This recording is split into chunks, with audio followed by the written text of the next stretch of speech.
Yeah, yeah, yeah. Black society. Yeah, yeah.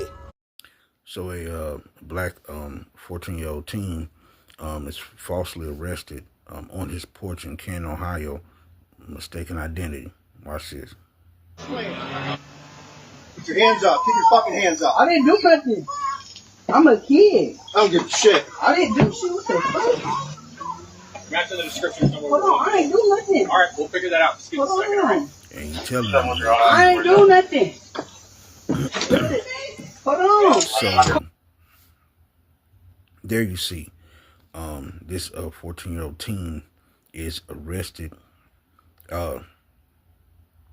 maliciously arrested by this white cop who tells the teen, because the teen is like, I'm a kid. He like, I'm a kid. You know what I'm saying? I ain't do nothing wrong. I mean, this teen is on his steps, chilling, doing whatever, minding his business, and was racially profiled. And the thing is, he got it so wrong. The cop got it so wrong, and he did it on purpose. Now, they were looking for someone who was involved in some kind of car theft ring in Canton, Ohio. And the guy that they were looking for, this is the guy that they were looking for. That's the guy they were looking for. Black teen, white adult. Black teen, 14-year-old, white adult male. They look nothing alike. They look nothing alike. Nothing alike. Not even the same height, not even the same body build, not even the same color, nor the same hair, nor nothing. But yet, you say that he's your guy. You run up on his porch and say he's your guy.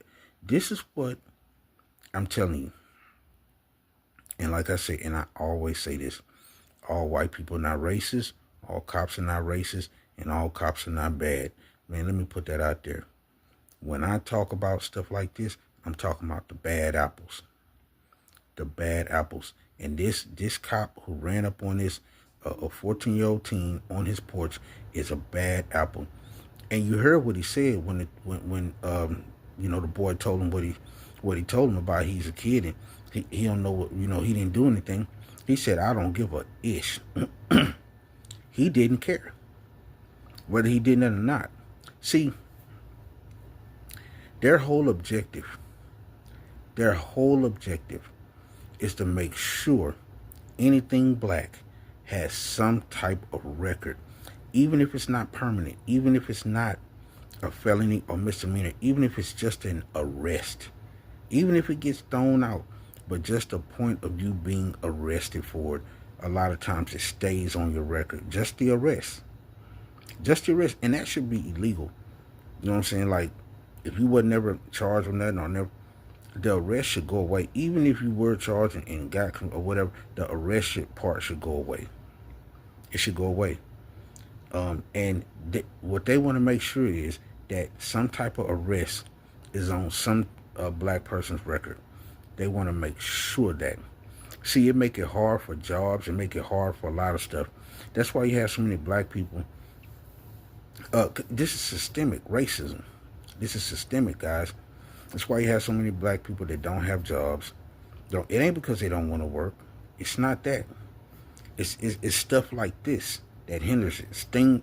Things like this hinders it. Because you'll go for a job or something, or you have a career, and then all of a sudden it's, okay, well, back when you were such and such age, you were arrested for car theft, knowing nothing came of it. But this is the plan. This is the end goal, is to make sure as many black people have records as possible. This is what their goal is. This is why they get those jobs in law enforcement, judges, all this kind of law stuff, CPS, all this kind of stuff. Because the main target and the main goal is to target FBAs. That is the main goal. That's the end goal. That's their only goal. These racists out here, that's their only goals. You know, that the boy told him, hey man, I didn't do nothing. I'm a kid, man. I'm on my porch.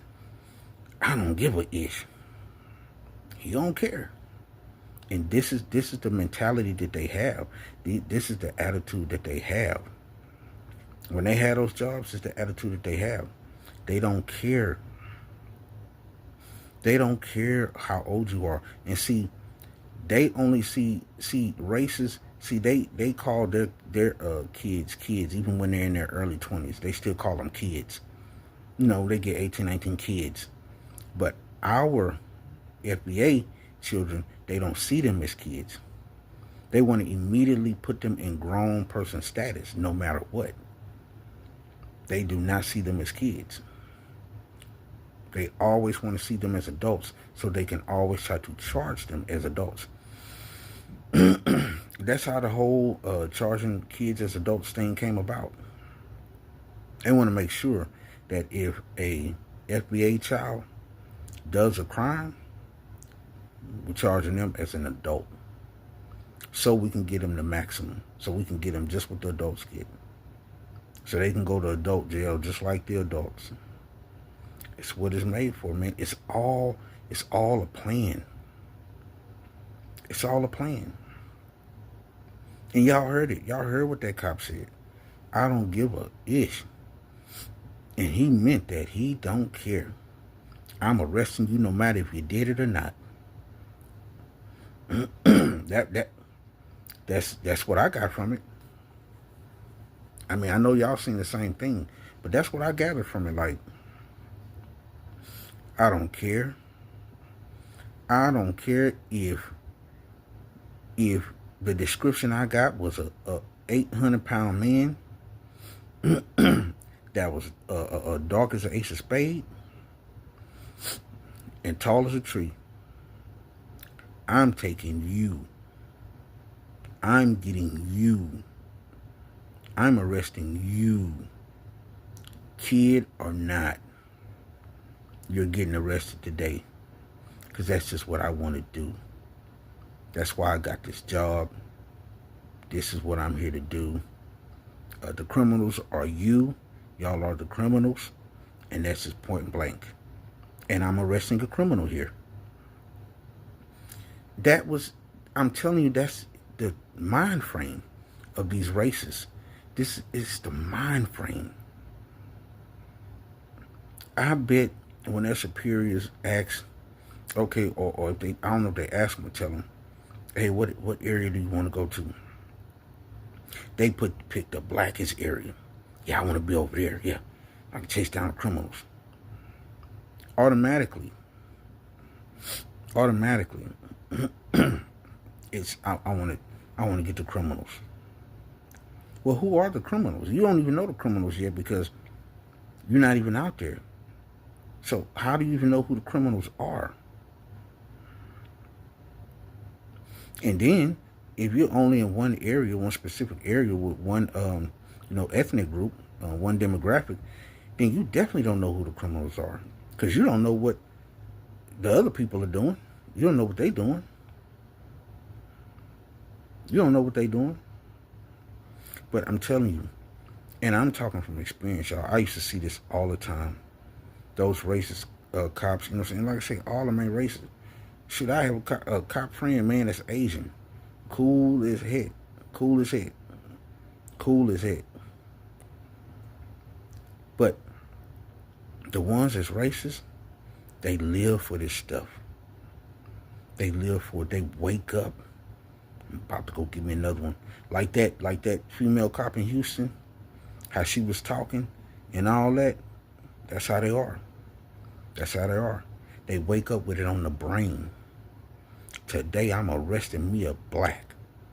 Today I'm getting one. I'm arresting them. And if I have to, I'm taking them out. This is the mindset that they have. I'm telling you. It's the mind frame that they have. And I've seen it firsthand. I've seen it. I've seen it. Yep, I've seen it. Had it done to me. One time, like when I was 19, and I just got a Blazer. You know, I just got a Blazer, brand new Blazer, and and this was back in the 90s. And I don't know why my mom didn't file a lawsuit at that time, but it wasn't on my mind. But I was coming out of I stopped at a Pizza Inn. Y'all remember Pizza Inn? I stopped at a Pizza Inn. I went inside. You know, that's when they had the payphone. So I went in there on the payphone to call somebody, you know. Supposed to meet somebody, so I went in there to make a call on the payphone. A white boy walked in the Pizza Inn, looked at me. I'm like, went in there, did something, and then walked out. Soon as I got off the payphone, because I felt something was crazy, and I said, man, let me get up out of here. As soon as I walked outside, white people start jumping off the roof. White people start pulling up, white males start pulling up in trucks, unmarked trucks, hopped out, put me at firearm point. I don't want to say the other with GUN, at firearm point. Told me to get my A on the ground. If I didn't, they were gonna unalive me. I had never been in trouble. Never in my life. I had never been in trouble. And I did not know what was going on. And they told me, they said, you know what you did? You know what you did? I said, no, I don't. You know what you did? Get your A on the ground. They handcuffed me. Then they told me, get out the ground. Get out the ground. They had me shackled and then wanted me to get up by myself off the ground. They were all crowded around me. All white males, law enforcement. Because they finally one of them showed the badge or whatever, but I didn't know who they were at first because they were undercover. And I'm like, what? I didn't do nothing.